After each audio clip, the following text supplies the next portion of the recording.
Important announcement for all SS pensioners, baka pensyon at savings mo mawala kaya kailangan malaman mo ito. Magandang araw po sa ating manonood and welcome po muli dito sa ating channel na Just Infos and Updates.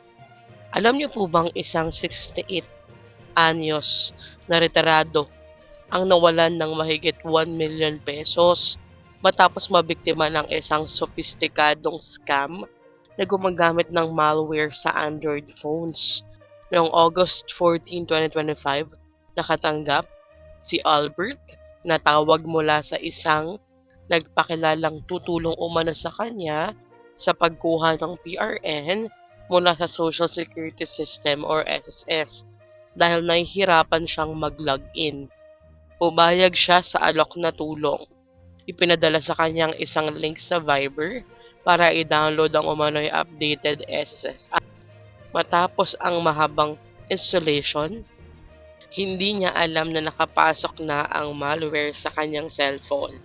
Sa loob lamang ng 1.5 oras, nalimas ang laman ng kanyang 3 bank account at 2 e-wallet kahit wala siyang ibinigay na OTP o anumang security code. Ayon sa ulat ng Infoblox at Chonghua daw, ang ginamit na scam ay isang banking Trojan na kayang kontrolin ang phone mula sa malayo. Natuntun din ang operasyon nito sa mga scam hub sa Cambodia. Tinukoy rin ang paggamit ng malware as a service or MaaS kung saan ibinebenta ang mga hacking tools upang kahit hindi eksperto ay makapanloko. Paalala, huwag basta mag-click ng links, i-download lamang ang official apps at mag-ingat kahit pati na legit ang kausap. Sa ganitong scam, kahit walang OTP, pwedeng mawala ang iyong pera.